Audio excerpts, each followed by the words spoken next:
आप सबको श्रीधाम वृंदावन में स्वागत है। श्रीधाम वृंदावन में ये जहाँ बैठे हैं ये यज्ञशाला है, कृष्ण बलराम की पुष्प उद्यान है और कृष्ण बलराम की गौशाला है। तीनों कृष्ण के प्रिय। आप लोग में से कितने लोग पहली बार वृंदावन आए? अच्छा, जो लोग पहली बार नहीं कई बार आए हैं, मैं उनके लिए भी आज बोल रहा था कि वृंदावन भगवान की निज घर है, नित्य लीलास्थली है। श्रीधाम वृंदावनम, वृंदावन की महिमा ब्रजमंडल में ये पूरे ब्रज 84 कोष में हायरार्की बताया गया कि वैकुंठो जनितो बरा मधुपुरी। वैकुंठ, आप जानते वैकुंठ, ये भूलोक है। भूलोक इस ब्रह्मांड के एक लोक है। एक ब्रह्मांड में 14 लोक होता है। पाताल से लेकर के सत्यलोक पर्यंत 14 फ्लोर बिल्डिंग। अब देखे हो ना, दिल्ली में तो बहुत फ्लोर बिल्डिंग होगा। 14 फ्लोर बिल्डिंग है एक ब्रह्मांड। ये 7th फ्लोर है ये भूलोक। हम लोग 7th फ्लोर में, हमारे ऊपर में और एक 7 फ्लोर है। और भूव स्व महाजना तप सत्य, ये भूलोक है। इसके ऊपर में ये लोक है, सत्यलोक पर्यंत। और इस ये भूमंडल या उसको भौतिक ब्रह्मांड कहते हैं। ये ब्रह्मांड में सर्वश्रेष्ठ लोक है ब्रह्मलोक, सत्यलोक। ब्रह्मांड के परे फिर देवलोक है, स्वलोक, महालोक। फिर ये ब्रह्मांड के इस भूलोक के ऊपर है। लेकिन ब्रह्मलोक से भी ऊपर फिर तो भौतिक ब्रह्मांड के बड़ा, इस मैटेरियल वर्ल्ड से बढ़ आएगा विरजा नदी, फिर सिद्धलोक, शिवलोक, फिर जो चिन्मय वैकुंठ लोक आएगा, जहाँ भगवान नारायण विष्णु ऐसे रहते हैं। तो वैकुंठ लोक जहाँ कुंठा ही नहीं है किसी प्रकार की। तो वैकुंठ लोक ये भौतिक मैटेरियल वर्ल्ड नहीं, स्पिरिचुअल वर्ल्ड के हेडक्वार्टर है, जहाँ पे साकेत, द्वारका, मथुरा, जगन्नाथ, ये सब एक एक पार्ट है। भगवान की अपने अपने स्वरूप, अपना अपना एरिया लेकर रहते हैं। तो इसी वैकुंठ, प्रत्येक वैकुंठ में किसी प्रकार के कुंठा नहीं, कष्ट नहीं, परेशानी नहीं, जन्म मृत्यु नहीं, ये सब अशांति नहीं, कुछ भूख प्यास बीमारी ये सब कुछ होता है। ये सबसे पर ये तो स्वर्गलोक में नहीं होता। उनका तो क्या कहें, वो तो चिन्मय जगत है। चिन्मय जगत के जो कैपिटल है वैकुंठ, उनसे भी बढ़कर के वैकुंठो जनितो बरा, बरा मतलब वरिष्ठ, क्या न मधुपुरी। मधुपुरी कहते हैं मथुरा को। मथुरा वैकुंठ से भी बड़ा माना जाता है। क्यों मथुरा को इतने बड़ा क्यों माना जाता है, क्यों श्रेष्ठ? क्योंकि मथुरा भगवान के जन्म स्थान है, इसलिए भगवान श्री कृष्ण के जन्म स्थान, इसलिए वैकुंठ से भी बड़ा माना गया। वैकुंठो जनितो बरा मधुपुरी तत्रापि रासोत्सव, उससे भी बढ़कर वृंदावन धाम मथुरा से श्रेष्ठ है। वैकुंठ से श्रेष्ठ है मथुरा, मथुरा से श्रेष्ठ है वृंदावन। क्यों? वृंदावन वैकुंठ के साथ तुलना नहीं किया जाएगा। वैकुंठ से बढ़कर जो है उससे भी बढ़कर है वृंदावन। क्यों? क्योंकि भगवान मथुरा तो जन्म लिए थे इसलिए श्रेष्ठ हुआ, लेकिन यहाँ रास लीला किए थे। भगवान की जितने प्रकार की लीला है, सारे लीला में सर्वश्रेष्ठ दी टॉपमोस्ट लीला है रास लीला। उसी का पिंडाल ही है, स्टेज ही है। बाकी किसी जगह में वो इसको प्ले नहीं करते हैं। अन्य लीला सब करते हैं, लेकिन सबसे टॉपमोस्ट प्ले रास लीला के स्थली है रास उत्सव श्रीधाम वृंदावन में था। जमुना तीर वनचारी, जमुना के तीर में ये सुंदर वन, जिसको हमारे आचार्य नरोत्तम दास ठाकुर आकर के गाए थे। वृंदावन रम्य स्थान दिव्य चिंतामणि धाम, रतना मंदिर मनोहर। वृंदावन रम्य स्थान दिव्य चिंतामणि धाम रतन मंदिर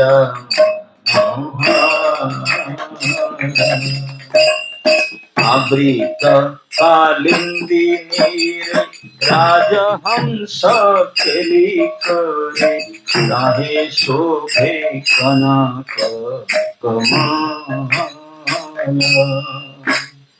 आवृत कालिंदी नीरे राजहंस केली करे राहे शोभे कनक कमान।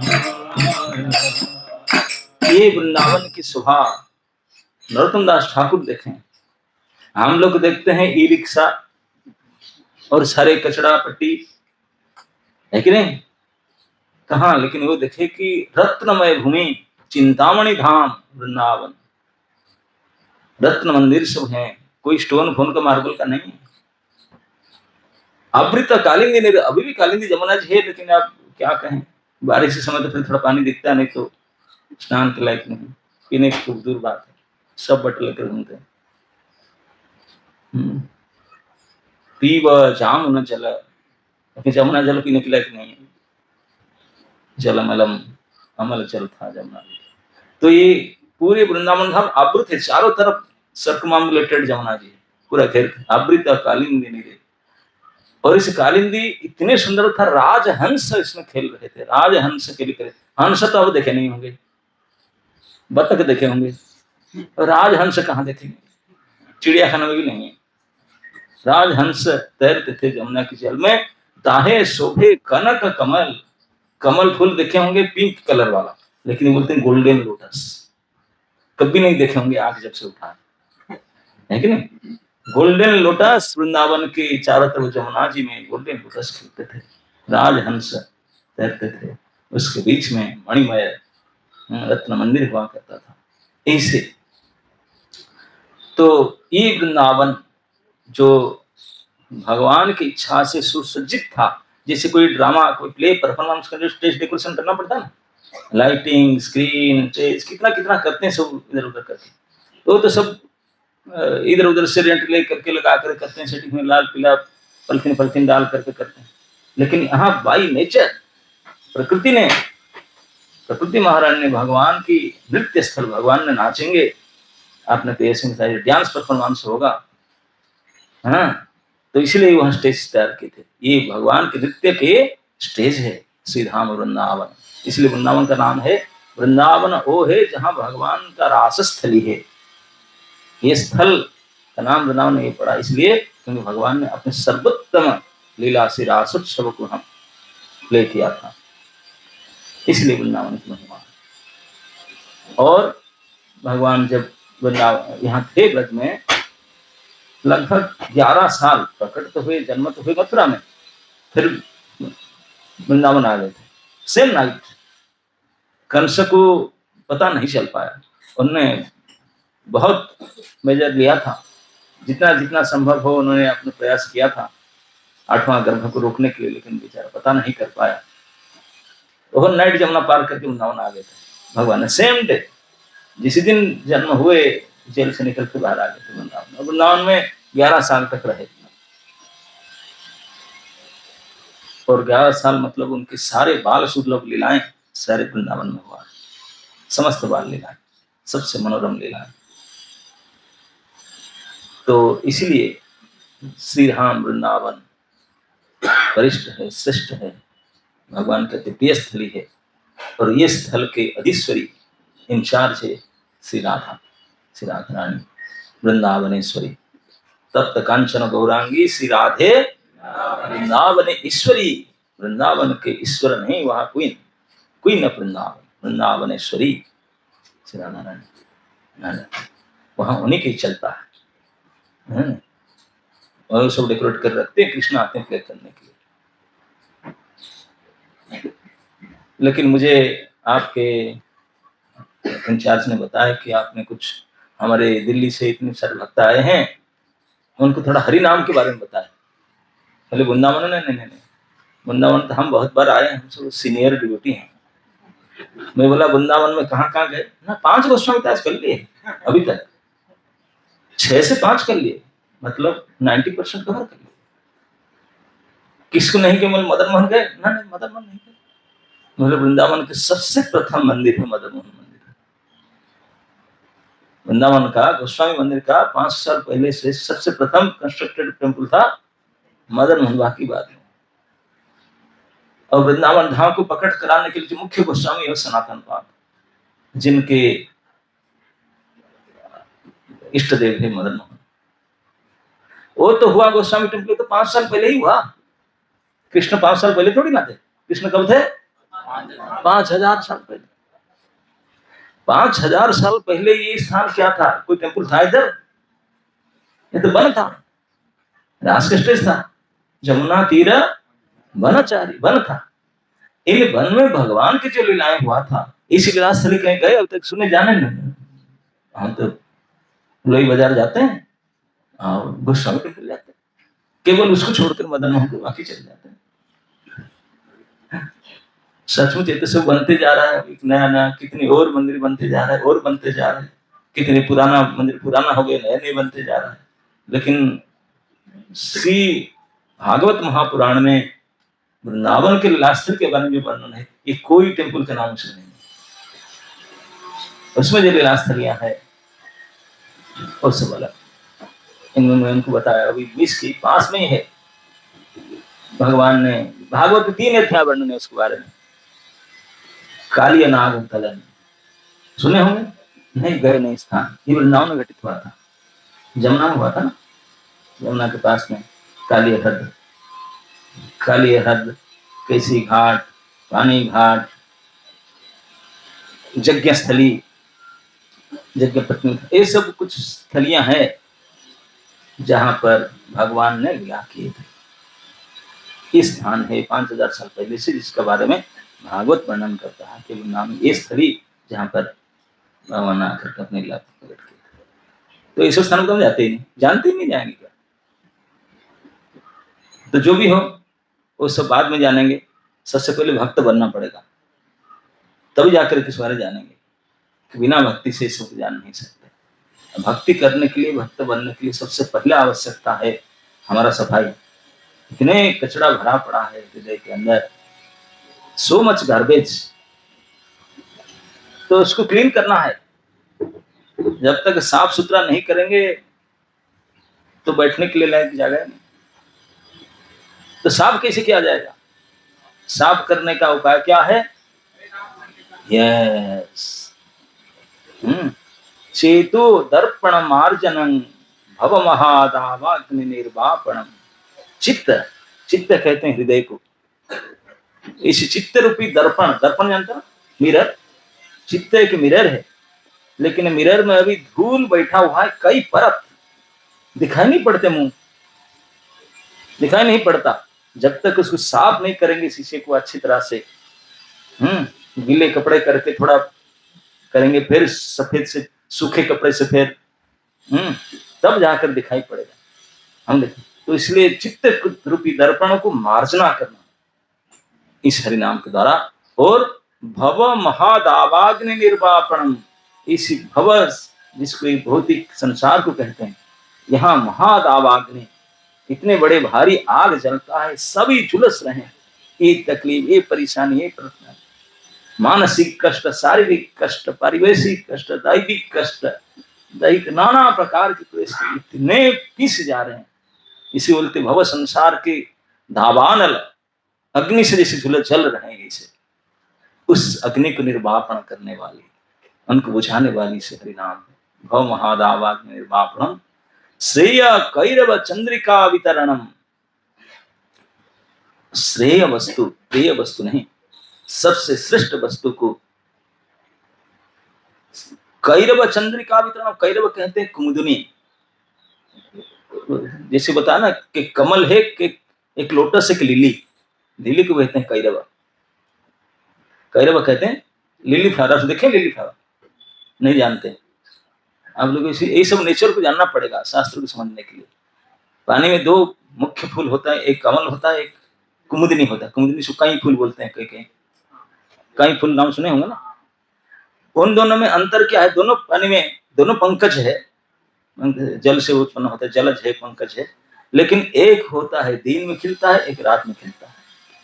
जो दिन में खिलता है वो है कमल, सूर्य बंधु। सूर्य उदय हुए, कमल उदय हुआ, सूर्य बुझ जाएंगे, कमल बुझ जाएगा। चंद्रमा उठे तो कुमुदिनी खिलेगा, चंद्रमा गए, कुमुदिनी गए, बुझ जाएंगे। ये है कनेक्शन।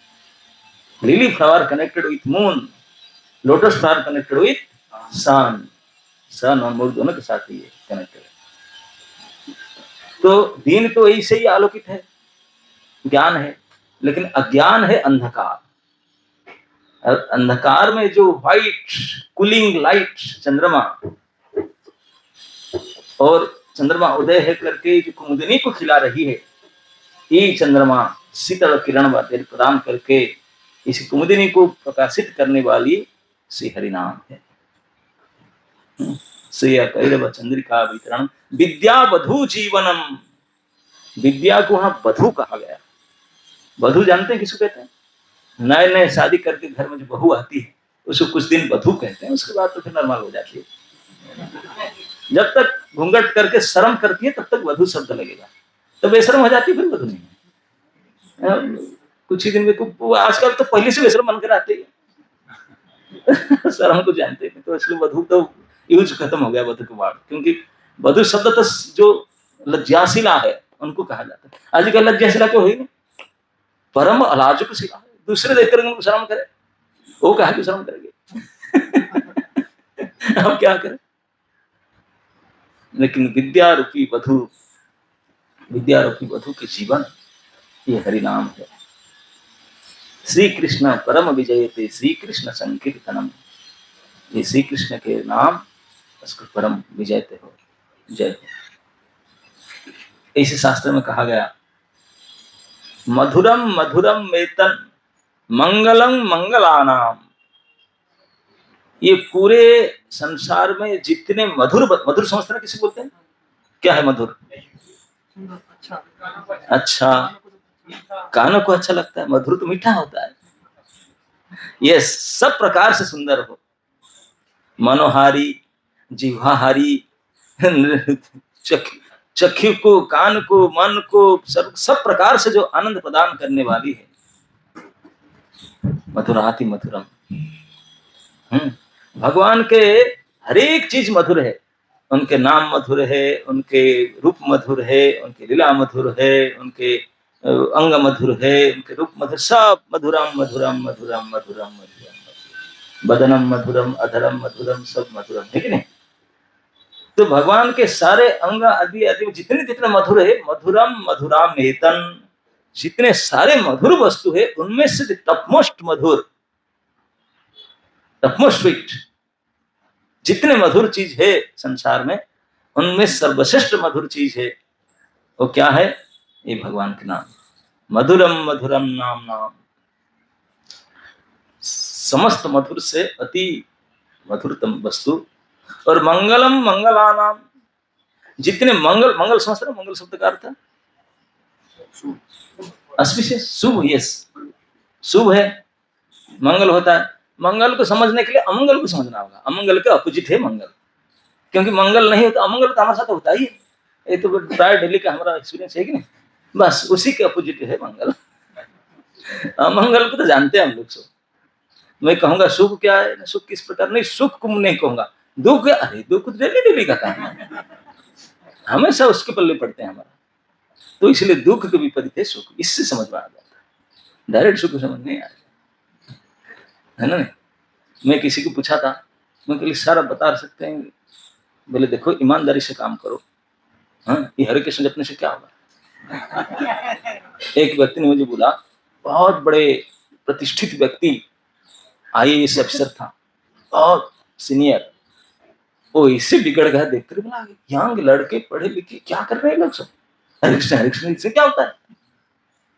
मैं बोला सर आप बताइए क्या? अरे ईमानदारी से जियो, किसी को बुरा मत करो, ईमानदारी से जियो। हम लोग देखो, मैं पूछा सर बुरा मत मानिए, हम बता सकते हैं ईमानदारी के मतलब क्या होता है? ईमानदारी नहीं समझता, सर कहा तो समझे। आप ही हम मना करते हैं, बोलते हैं ईमानदारी से हम तो ईमानदारी मतलब नहीं जानते। तो देखो ईमानदार मतलब झूठा नहीं करना, सच्चा काम करना। जैसे बोले देखो मैं इलेक्ट्रिसिटी मीटर में कोई क्या पूछते हैं, सिलाई की है ना, मीटर को कम करने के लिए। अच्छा आजकल मैग्नेट लगाते हैं, पहले तो कोई स्टिक लगाते थे। कई आधुनिक उपकरण, मतलब सभी एक्सपर्ट है ना ये काम करने के लिए। हाँ कर पा रहे ना रिलेट, कैसे बिल कम हो जाए, सभी का अभिज्ञता है ना, अभिज्ञता वो बता ही देते हैं, तो ऐसा कर लो थोड़ा कम हो जाए। कितने जितने ज्यादा से ज्यादा कम किया जाए, बोलते मैं ऐसा नहीं करता हूँ। जो बिल आता जानता हूँ कि दिन में 25 बार लाइट लोड शेडिंग होता है, चला जाता है, लेकिन फिर भी जितने बिल उठता है, भला हो बुरा हो अच्छा ठीक हो बोलो, मैं देता हूँ। WT without ticket, with ticket नहीं, विदाउट टिकट कभी नहीं जाता, सीनियर सिटीजन ऐसे जाता। बोला इसलिए मैं ईमानदार, मैं कभी इसे छिपाता नहीं, इसे नहीं काम करता। मैं बोला सर आप बोलते हैं कि इसी काम टाइम पर जो बिल उठता है उसे छेड़खानी किए बिना बिल पेमेंट कर देते हैं, उसको आप ईमानदार बोलते हैं, और क्या। बोले सर ये जो इलेक्ट्रिसिटी वायरिंग किए आपने, 1000 रुपया खर्चा करके बल्ब फिटिंग किए वो किए, और करंट हमेशा आता ही नहीं, कितने बार करंट चला जाता है कि नहीं, उसके लिए आप टाइम पर बिल पेमेंट करके आप बोलते हैं ईमानदार। बोले सर एक और पेमेंट किया अभी तक किए नहीं, तो कैसे ईमानदार बोले, कौन सा करंट, मतलब तो रात में ही जलता है, आजकल तो दिन में भी लाइट लगाना पड़ता है, लेकिन एक लाइट जिसके कारण दिन होता है, वो लाइट नहीं रहेगा तो रात ही हो जाता है, पूरा प्रकृति के लिए अंधकार हो जाता है, वो एक लाइट है। अभी तक कोई इलेक्ट्रिशियन उसे समझ नहीं पाया उसका कितने वोल्टेज का है, उसका कनेक्शन कैसे हुआ। एक ही बल्ब टांगा हुआ है, पूरे संसार बोलते हैं हमारी पड़ता है कि नहीं, समझ गए ना। वो लाइट ना होता, ये लाइट से काम चलता। ये देखो ना कितने लाइट हालांकि लगा गए रूम में, तब भी ठीक लाइट नहीं हो रहा, और एक लाइट ऊपर में ऐसे ऐसे कर रहे हैं, उसी के बहुत है वो लाइट बल्ब, अरे बाप रे बाप, बल्ब थोड़ा सा हिला, अरे इसे इसे, और थोड़ा सा हिले कंबल ओढ़ेंगे, क्या वोल्टेज अब तो पता नहीं चलता। और वो लाइट ना होता, अगर वो लाइट ना हो तो दुनिया में दिन ही ना हो, रात ही ना हो, चलेगा कोई जिएगा उसके बगैर। सर उसके बिल के बारे में कोई सोचे, गंभीर हो, ईमानदार है ना। मैं नहीं कहता हूं कि जब से हुआ तब से देना, तब पता नहीं, जब से आपके पैदाइश हुआ, आपके पिताजी के पैदाइश हुआ, तब से अब तक बिल दे दें क्योंकि ये तो कभी लोड शेडिंग होता ही नहीं, तो कंटिन्यूस चलता ना।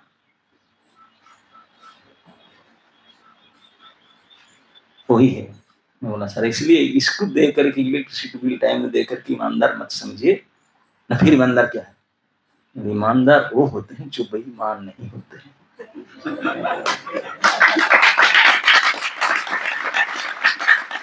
द मीनिंग ऑफ ईमानदार, जो बेईमान नहीं है। अब बेईमान कौन है, नहीं हमेशा ले रहा है, जन्म से पहले से तेरे बाप दादा परदादा से भी ले रहा है, अभी सोचा भी नहीं कभी दूं, अनग्रेटफुल। और वो इसी को देख करके अपने आप की ईमानदारी सोचता है, ये नंबर 1 बेईमान है। अब अपने ईमानदारी समझते, जब टाइम पर पेमेंट कर करके अपने आप ईमानदार बनते, तो ये उसका पेमेंट को सोचा ना, उसका बिल कभी आया नहीं, बिल आने सब दे देंगे, बिल इसलिए भेजा नहीं जाता कि आपके पास है नहीं पेमेंट का क्या बिल देंगे, उनको भी शर्म लगता है क्या देगा वो लेकिन फिर भी आपको सोचना चाहिए। देखिए कभी आप जाते जाते बस फेल हो गए, मंदिर जाते रहते, कभी से आ रहे थे, वो ट्रेन या मेट्रो फेल हो गई, बस फेल हो गई, क्या करूं, पैदल में जाऊं, आज तो गया, एब्सेंट लगेगा। किसी ने आपको लिफ्ट दिया, 10 रुपए में चले जाते, लेकिन किस लिए पहुंचा दिया, अब क्या करेंगे, thank you sir, so nice to, बोलेंगे कि नहीं। जब केवल 5-10 मिनट के लिए आपको लिफ्ट में लेकर छोड़ दिया, 5-10 बार उसको सार थैंक यू कहेंगे कि नहीं। और जो तेरे बाप दादा परदादे अमल से अभी तक लाइट दे रहा है, उसको क्या कहना पड़ेगा? कभी सोचे? कभी थैंक यू कहा उसको? अरे केवल लाइट भी तो नहीं दे रहा, लाइट नहीं दे रहा है, हवा जो चल रहा है वो किसका है? तेरे बाप का है क्या? कौन सा कंपनी का है बताओ? उन्हीं कहते हैं। बाकी तो भाई जल लाइट के बिना तो कोई जी भी जाए, उसके बिना तो 2 मिनट भी नहीं राम नाम सत्य हो जाए, है कि नहीं? किसका? जिनके कृपा से 1 मिनट जीना असंभव है कृपा के बिना, उनके बारे में कोई सोचा? और कंटिन्यूअस कितने युग से आपको मदद करते आ रहे हैं, उनके बारे में कभी सोचा? अपना आप ईमानदार समझता है? बोले कैसे पता चलेगा? यही तो महाबेईमान, अभी पता भी नहीं किया कि जिससे मैं जी रहा हूं, सस्टेन हो रहा हूं, जिनके बिना तो 1 मिनट जीना मुश्किल है, उनको तो पूछे साहब भटका ने डूब भरी, ये पूछना उचित है कि नहीं? इसी कहते कृतज्ञता। कितने नमक हराम बेईमान है, पूछता भी नहीं। यीशु नमक हरामी, पूछता भी नहीं। बोले जो आप लोग तो नमक हराम पूछे नहीं, लेकिन जो सचमुच विद्वान व्यक्ति हैं, ऋषि महर्षिगण, वो पूछे। बोले प्रभु हर चीज तो आप ही देते हैं, इतनी व्यवस्था करके चिल्लाते हैं, मेंटेन करते, सब कुछ करते हैं, हम क्या कर सकते हैं आपके लिए? कुछ तो हमको भी आपके साथ कुछ तो करना पड़ेगा ना, हम क्या कर सकते हैं आपके लिए? इतने एहसान आप कर रहे हैं, सर क्या करें? केवल मेरे लिए नहीं, जन्म से दुनिया में अभी तक जितने जन्म हुए हैं, जितने प्राणी और जितने होंगे, सभी के लिए आप इतने हेल्प करते हैं। How can I help you? How can I serve you sir? जो सचमुच ईमानदार होना चाहिए, ईमानदार व्यक्ति, उन्होंने पूछे, हाथ जोड़ करके बोले कुछ तो हम कर सकते हैं, इतनी बड़ी मदद आपसे ले रहे हैं, हम इतने बेईमान नहीं होना चाहते, आप बताए क्या करें? तो ठाकुर जी ने बोले जिनका ये हवा पानी है वही बोला। उन्होंने गीता में ठोस करके बोले कि ये चंद्र सूर्य मेरा है, इस हवा पानी सब कुछ, धरती सब कुछ मेरा है। अभी तक 5000 साल से अभी तक कोई एक व्यक्ति नहीं हुआ, पूछ नहीं सकता क्यों आप बोला आपका है करके, क्योंकि उनका है और किसी का है नहीं, उनका है इसलिए बोले। जदा आदित्य गतम तेजम जगत भास्यते अखिलम, आदित्य सूर्य को कहते हैं। जद आदित्य गतम तेजम जगत भास्यते, संपूर्ण जगत को लाइट देने वाले एक जो आदित्य है। जच अग्नो, अग्नि में भी जो दाहिका शक्ति है, जो डेली पकाकर खाते हैं, हीट एंड लाइट जो अग्नि में होता है। जच चंद्रमा, जदा आदित्यम गतम तेजम, चंद्रमा अग्नि तत् तेज विद्धिमाम एकम, ये केवल मेरा ही समझो। खोल करके बोले, अब कोई उसको ऑब्जेक्शन देखिए नहीं, क्योंकि उनका है, बोलते हैं मेरा है, छाती ठोक कर बोलते हैं। तो उनका चीज हम इस्तेमाल करते रहते हैं, जब से युग बना है, जब तक रहेगा। तो क्या उनको लेकर हम क्या करें उनके लिए? जो पूछे तो उन्होंने यही बोले कि इतना ही कर दो, तेरा पास है क्या? तेरा क्या है तू देगा, बताओ है क्या तेरा? तेरे कहने लायक कुछ है ही नहीं, तो कुछ तो लेकर नहीं आता, तो कैसे कहोगे तेरा है करके, है कि नहीं? अब जो जन्म हुए थे किलो 1100 ग्राम के थे, अभी जो 81 किलो बने, ये जो माल मसला भरा है कहाँ का है? लेकर आया नहीं था। तो बोले क्या करते? भगवान ने बोले तेरे पास कुछ है नहीं, तो क्या दोगे? तेरा जो नहीं तो क्या दोगे? लेकिन फिर भी थैंक यू, एटलीस्ट इतने आप अच्छे भद्र व्यक्ति हो, आप ईमानदार पूछ रहे हैं कि हम क्या कर सकते हैं, तब सुन लो। तो जिनका ये सब है, जो हवा पानी धरती दे रहे हैं हमको, वो बोले 4 काम करो, मैं प्रसन्न हो जाऊंगा और तुझे कष्ट से उठाकर मेरे पास भी ले आऊंगा। जानते हैं 4 चीज क्या बिल भेजे उन्होंने? मन मना भव, मद भक्त भव, मद याजी, मत नमस्कुरु। मेरा भक्त बनो, है ना, मन मुझे लगाओ, मुझे पूजा करो, मुझे प्रणाम करो, दैट्स इट। यही 4 काम करो, मैं तुझे उठा कर ले आऊंगा। बेटा तू कहा क्या सड़ रहा है, नौकरी के चक्कर में पता नहीं कितने क्या क्या कर लिया, कुछ नहीं करना है, तू मेरा नित्य नौकर है, यहाँ क्यों कंपटीशन दे रहा है? परमानेंट जॉब इधर है, ऐसा परमानेंट जॉब को छोड़ करके ऐसे परमानेंट है जा रेजिग्नेशन नहीं कि रिटायरमेंट नहीं है। नित्य शब्द का अर्थ है तो वही है, कैनॉट रिटायर कैनॉट रिजाइन, ऐसे परमानेंट जॉब है, उसको छोड़ के क्यों दुखी में भटक रहा है? यही 4 काम कर, इसी 4 काम की शुरुआत होता है। भक्ति के शुरुआत भक्ति वेदांत स्वामी भक्ति के आचार्य सिखाए, तद नाम ग्रहणादिधि, नाम ग्रहण से ही भक्ति का श्री गणेश शुरुआत होता है। शुरुआत में तद नाम ग्रहण आदि थी, उनके नाम ग्रहण से। और वही मैं बता रहा था, संसार में जितने मधुर वस्तु है सबसे मधुरतम है मधुरम मधुरम मेतन मंगलम मंगलानाम, जितने मंगल मंगलदायी मंगल की वस्तु है उसमें परम मंगलदायी वस्तु है।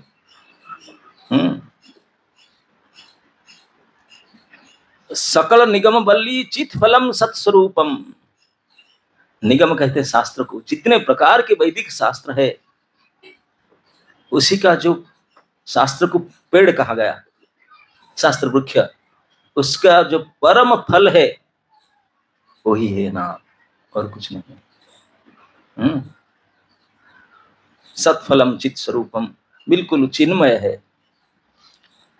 भृगुमरम नरमात्रम तारयेत कृष्ण नाम, हे भृगु मनुष्य मात्र में, मनुष्य मतलब जितने जो भी कुछ इस नाम के शरण में आए, नाम के शरण में जाए, उनका त्राण हो जाएगा। तारयेत कृष्ण नाम, उनको तार देता है ये कृष्ण नाम, इस प्रकार धर कर ही डालेगा। क्यों बोले, वो तो मेडिसिन के रूप है। कुलशेखर जी अलवर कहे, निरामयम कृष्ण रसायन पिब किम पृच्छ से मूढ़ दुर्मते औषधिम, ये तो सबसे रसायन, रसायन को इंग्लिश में क्या बोलते हैं? केमिकल? नहीं नहीं नहीं नहीं, टॉनिक। आप लोग सब जानते हैं केमिकल। टॉनिक को क्या बोलते हैं? रसायन टॉनिक बोलते हैं। टॉनिक, टॉपमोस्ट वैदिक टॉनिक। आप नहीं जानते, मिक्सचर बोलते, तो मिश्रण कहते हैं मिक्सचर। टॉनिक जो पोषण में सबसे उत्कृष्ट होता है वो है रसायन। रस का आयन, रस कुछ कहते हैं जानते हैं? आयन मतलब स्टोर, रस है जो रस, रस के स्टोर हो उसको रसायन कहते हैं। केमिकल की मिला देने रसायन है तो आपने कूड़े करकट बुद्धि इसको समझेंगे, जिसका बुद्धि ध्यान कूड़े कचड़े पर है वही बात कहें। रस को समझो, रस क्या है? रस के आयन है वो है टॉनिक। तो कृष्ण नाम रसायन, उनको पियो। रस के आयन है, उसको पियो। और मेडिसिन क्या? तो ओ कृष्णा की मेडिसिन को आपको पता नहीं। अब ये कुछ मेडिसिन था, पॉइजन का था, पता नहीं, बिना जाने बिना श्रद्धा में थोड़ा पी लिए एक बटन, तो काम करेगा कि नहीं? हरि बोल करेगा कि नहीं? हो जाएगा ना। जैसे बिना जाने बिना श्रद्धा में ये विष भी काम कर जाता है, हरिनाम तो विष से भी बेटर है। इसको बिना जाने बिना श्रद्धा में भी लोगे तब भी करेगा। जब ये पॉइजन करता है, इट्स बेटर देन पॉइजन, बाबा करेगा। लेकिन हम लेंगे तभी ना। शास्त्रों में प्रमाण भरा पड़ा है, अजामिल आदि कई, तो इसी को कहा गया भृगुवरम कृष्ण नाम नर मात्रम तारयेत कृष्ण, नर मात्र में कृष्ण नाम द्वारा तर जाएंगे। ऐसे ऐसे शास्त्र में वर्णन आया है। विधर्मी मुसलमान था, जीवन भर गोमांस भक्षण करना, परस्पर जो जो हम फोर रेगुलेटरी प्रिंसिपल हो तो बड़ी अच्छा से पालन करते थे उसको, ना करना नहीं, नो मीटिंग नहीं, मीटिंग यस, और बाकी सारे एस में थे। उसके अलग और किया, वो 10 पाँच करते थे और 4-5 एक्स्ट्रा और सब करते थे। करते करते इतने भयंकर बीमार हुआ, गिर के पड़ा था रास्ता पर गटर के पास में, वहीं पड़ करके वहीं टॉयलेट ये सब हो रहा था, मरने की नौबत आ गया था। और ऐसे स्थिति में एक सुअर होता ना, वो जो टॉयलेट खाने वाले होते हैं, वो आ गया, उस बड़े बड़े रेड कर रहा था, उनके पास सुअर। अब मुसलमान लोग सुअर को बहुत पसंद करते हैं कि तो उसको हटाने के लिए, वो इतनी बुरी स्थिति में था, उसको हटाने के लिए वो एक शब्द यूज करते हैं, हराम, हराम खोर। वो गाली दे, उनका गाली है हराम, है ना नहीं? तो उनका गाली में ही शब्द आता है। वो गाली दे रहा था सुअर को भगाने के लिए, विष्णुदूत आकर उसको ले गए। लो, तो नहीं जानता था क्या है, क्यों एक सौ आए विष्णुदूत, जीवन भर किया था पाप, और अभी पढ़ करके सड़ रहा था, मर रहा था, टल कर रहा था गटर में गिर करके, लेकिन वो सुअर को भगाने के लिए उसको हराम खोर बोला। बस इतने में विष्णुदूत आकर उसको उठा के मचा। उनको नहीं पता था, वो तो गाली दे रहा था, उससे राम आ गया। ये है प्रभाव। जाने अनजाने में सदा कोई मतलब नहीं, आपको पता नहीं है, पता नहीं तो क्या करंट तो लगेगा। तुझे पता नहीं था, इलेक्ट्रिक वायर छू लिया तो अपना काम करेगा ही करेगा। तो इसी प्रकार जाने अनजाने में भी अगर इस नाम को लिया जाए तो उसका प्रभाव होता है। अगर जानबूझ करके बड़े श्रद्धा के साथ, वो भी भगवान के निज धाम में आकर के अगर कोई नाम ले, तो फिर कहना ही क्या है, सोचा ही नहीं जा सकता। इसलिए शास्त्र में बताया गया कि हम अलग अलग जगह में नाम करते हैं, कीर्तन करते हैं, जितने प्रभाव और प्राप्त होता है उसका लाखों गुना ज्यादा यहाँ होता है, क्योंकि ये स्थान की महिमा यहाँ मल्टीप्लाइड हो जाता है, इतना ज्यादा हो जाता है। भाई आग लगाओ, पेट्रोल के पास लगाओ, कितने ज्यादा होता है ना नहीं? और गीला लकड़ी के पास लगाओ। तो इसी प्रकार से ये petroleum product highly inflammable, highly सीध वस्तु के लिए, क्योंकि ये कहते ना वृंदावन चिन्मय धाम है, स्पिरिचुअल प्लेस। हमारे अंदर एक स्पिरिट, सबका अंदर है ना स्पिरिट सोल। किसी ने देखा काला है कि गोरा है, मोटा है कि पतला है, कोई जानते हैं? अरे हम आप क्या जाने, अभी तक कोई जान नहीं पावे। भगवान तो गीता में यहाँ तक कहे कि जो आत्मा के बारे में बोलता है वो आश्चर्यवत बदती, आश्चर्यवत सुनोती। जो सुनता है वो भी आश्चर्य होता है, जो बोलता है वो भी आश्चर्य होता है। उस दोनों बोलकर समझ करके समझ नहीं पाते, वो भी आश्चर्य होता है। ऐसे आश्चर्यमय वस्तु है आत्मा, ना उसमें बोल पाएंगे, ना सुनेंगे, बोलेंगे, समझे हो नहीं पाएंगे, इतने आश्चर्य। दूसरे अध्याय भगवत गीता में आत्मा के विशेष लक्षण बताकर भगवान बताए, आश्चर्य बदती कश्चिन सुनोती आश्चर्य। ऐसे आश्चर्यमय पदार्थ है, हम ही है, हम ही आत्मा है। ये शरीर हम नहीं है, तो शरीर तो आया और गया राम, लेकिन हम नित्य है, जीवात्मा हम है, लेकिन हम अभी हम आपको जानते ही नहीं। I don't know my self के आमी, यही तो समात्मा, मैं नहीं जानता हूं मैं कौन हूं। हम जो अपना परिचय देते हैं, एयरपोर्ट में जाते हैं, आईडी कार्ड, फोटो परिचय, किसके फोटो है? बॉडी नहीं, आपके कैरी बैग का। किसका? कैरी बैग के फोटो दिखाकर बोलते हैं ये माल है ये। अरे माल तो उसका अंदर ही भैया, ये तो कवर है उसका। कवर को दुनिया वाले सब बोलते हैं यस यस यस, बढ़िया कवर, हम जाओ। कोई नहीं जानते माल के बारे में, आत्मा को जानते हैं। आत्मा का फोटो खींचा नहीं जा सकता, विचार करेंगे। कोई अब तक कैमरा नहीं बना जो आप और हमारा जो हम असली में है उसका फोटो खींच ले ना, खींच नहीं पाए। सूक्ष्माति सूक्ष्मम, शास्त्र में तो यहां तक इशारा दे दिया कि बालाग्र शतभागस्य शतधा कल्पितस्य च 10,000 part of the tip of hair. वो हो ही नहीं सकता इतनी सूक्ष्म, लेकिन उससे भी सूक्ष्मतर आत्मा। एक बार साइंटिस्ट लोग ने परीक्षा करने के लिए, वो तो ऐसे विश्वास नहीं करते हैं, परीक्षा करने के लिए आत्मा कैसे कैसे जाता है, आत्मा है जब आत्मा है, केमिकल से नहीं शरीर बना है, कोई आत्मा है उस, तो फिर जाता कैसे? पूरे ग्लास हाउस करके, एक मरते वाले आदमी को मरना है जिसको, पूरे ग्लास, एयर टाइट ग्लास के अंदर रखे और पूरे 24 आवर ऑब्जर्वेशन रखे, देखते हैं कैसे क्या निकलता है, कहाँ जाता है, पता ही नहीं चला कब डेड बॉडी निकला। और बोले कहाँ गया? कोई क्राक नहीं, काक नहीं, कुछ नहीं, तेरे क्राक बुद्धि से परे, समझ में नहीं आया। ये बेचारे साइंटिस्ट क्या समझे। भागवत में एक वर्णन आता है, एक समय की बात है, श्री अर्जुन भगवान के प्रिय साथी सखा, द्वारका में घटना हुआ था।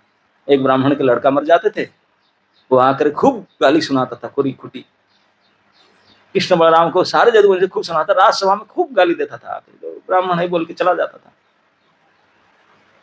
अब अपने लड़का मर जाता तो लड़का डेड बॉडी को लेकर आता था, ला के राजसभा में रख करके गालियां देता था, ब्राह्मण को मार के कैसे मृत्यु हो गया, दोष किसका है, खूब गालियां देता था।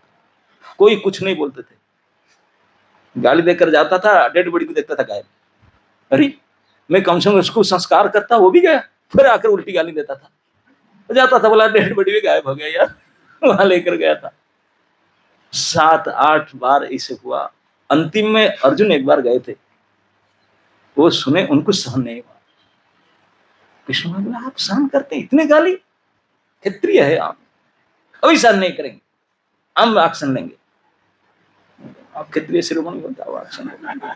और जाकर ब्राह्मण के पास बोले ऐसे मत बोलिए, मैं क्षत्रिय है, जहां यहाँ प्रद्युम्न, सांब, श्री कृष्ण, श्री बलराम जैसे महान योद्धा क्षत्रिय, तुम कहां से आ गए भैया? बड़े हंग हंगता, अरे मैं ऐसा नहीं, वैसे हम है ऐसे, बड़ा बड़ी बात बताया। क्या करना, मैं वस्त्र में करूंगा, अभी देखो आपके बच्चा होने वाला, मुझे खबर देना, ये मेरे पर नंबर लो। और वो बुलाया, जब सब डिलीवरी वार्ड में बुलाया अर्जुन को, अर्जुन गए, अपने गांडी धनुष लेकर के बाण के घर बनाए, अस्त्र विभज, इसमें एयर टाइट था, एयर भी घुस नहीं सकता, ऐसे करके बिल्कुल वज्राति वज्र गृह बनाए, बाण से, बाण भवन बनाकर प्रोटेक्ट करके खुद गेट में खड़े थे, बोले जाएगा तो मेरे पास आएगा, और कोई रास्ता ही नहीं। खड़े हैं, लड़का पैदा हुआ, सुने, बोले हाँ लड़का पैदा हुआ, घंट बजा, फिर रोने लगे, क्या लड़का ही मर गया? मरा नहीं, डेड बॉडी गायब।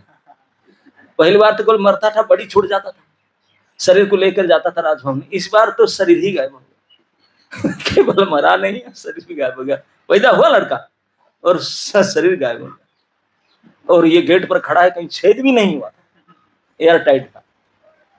और ब्राह्मण आकर ऐसे गाली दिया, ओहो, उनके जन्म से अब तक नहीं सुना था। अर्जुन ने बोले मैं सुसाइड करूंगा, आग लगा करके सुसाइड करने के लिए सब रो रो कर आग में घुसते थे। भगवान आए, बोले अर्जुन क्या करना, क्या करूं? भगवान को पता नहीं क्या हो रहा है, मैं कुछ नहीं कर पाया, मैं तो मर जाऊंगा। तो न मरो मत भैया, चलो मैं हूँ, ऐसे क्यों मरोगे? तो भगवान फिर लेकर गए, देखा सारे लड़के वापस लेकर गए, सभी थे, मरे नहीं थे, कोई किसी ने उठा ले रहा था। ये सब स्पिरिट है, हम नाप चुप देख नहीं सकते हैं, लेकिन जो स्पिरिचुअल वर्ल्ड में रहने वाले वो देख सकते हैं। एक मैं ही इसलिए बात कह रहा हूं कि हम सभी जीवात्मा है कि नहीं, और जीवात्मा को हम कभी देखे नहीं कि जानते नहीं, लेकिन हम है, ये शरीर तो हम नहीं है, ये तो आया और गया, तो मरेगा, लेकिन जो हम है जीवात्मा वो है, लेकिन हम उसको देखे ही नहीं, जानते नहीं, छू नहीं पाते, पकड़ नहीं, कोई ज्ञान नहीं उसका बारे में, कोई ज्ञान नहीं। जब हम जो है, कोई 20 साल, कोई 25 साल, कोई 50 साल में आप उसी में हैं, आप है अभी इस धरती पर, इस शरीर में, तभी नहीं समझ पाए इतने सुख में, तो सुख कैसे समझेंगे? ये चिन्मय धाम है, एक कण चिन्मय को, छोटे से टुकड़ा को समझ नहीं पाए, ये होल को कैसे समझेंगे भैया? सैंपल समझ में नहीं आया, होल को समझेंगे? समझ रहे ना मेरे बात? All of us are sample of God, उसको समझ नहीं पाए, होल को कैसे समझेंगे? जो होलसेल नहीं समझ पाया तो सैंपल दिखाना पड़ता है, यही सारे ही सैंपल है, यही माल आएगा, पर सैंपल ही नहीं समझ पाया तो होलसेल में क्या समझे? ये वृंदावन धाम तो होल है, हम जो सैंपल बैठे, तो हाथ उठा देना चाहिए, हमसे नहीं समझा जाना चाहिए ना, केवल नाम है सत्फलम चित्त स्वरूप, वो भी चित्त है, क्योंकि भगवान का नाम वो सब चिन्मय है।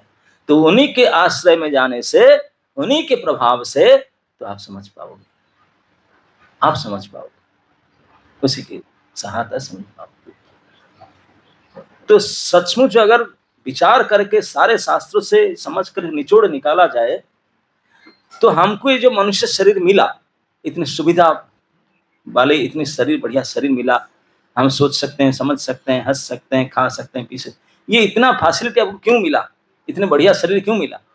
बाकी कोई शरीर में डाल देते, बेचारा टैप लगा है, ठंडी पानी का खोल भी नहीं सकते, पी भी नहीं सकते, प्यास से मर रहे, बेचारा गाय भैंस पी सकते क्या? आप जाकर पीते हैं, बटल भर के लेते हैं। आपका यही शरीर में सुविधा, बाकी किसी शरीर में नहीं है। बेचारे पशु पक्षी सब तो प्यासे होते नहीं करते। तो इतने फैसिलिटी आपको क्यों दिया गया? क्योंकि आपका रिस्पॉन्सिबिलिटी भी ज्यादा है, इसलिए सुविधा दिया जाता है। तो कंपनी किसको बहुत ज्यादा फैसिलिटी देता है, गाड़ी, नौकर और क्वार्टर, तो मतलब वो बड़े अफसर है, उसका ज्यादा उत्तरदायित्व है। तो आपसे कुछ ज्यादा रिस्पॉन्सिबिलिटी की अपेक्षा है, रिस्पॉन्सिबिलिटी कुछ नहीं करते, केवल फैसिलिटी लेने के लिए बैठे। ये मनुष्य शरीर आप और हमको इसलिए मिला ताकि इसको समझें,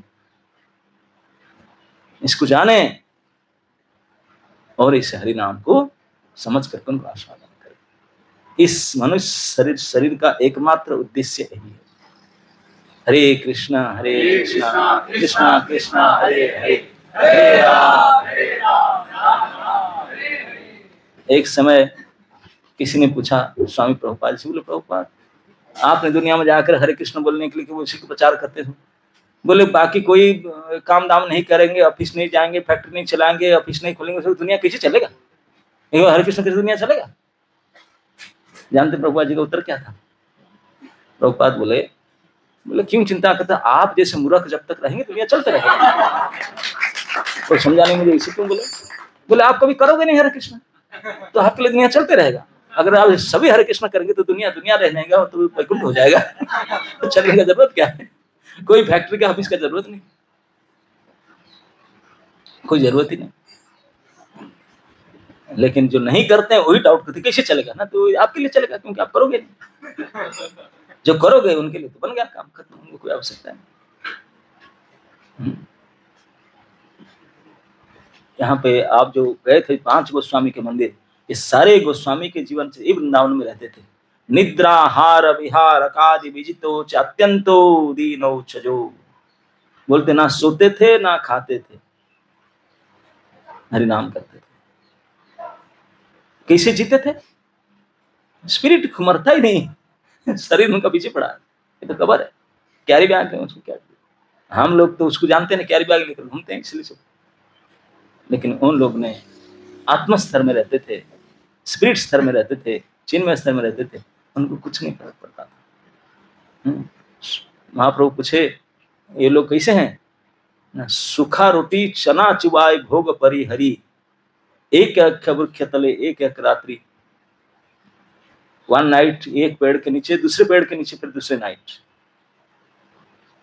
इस प्रकार से व्यतीत करते थे क्या ना भजन।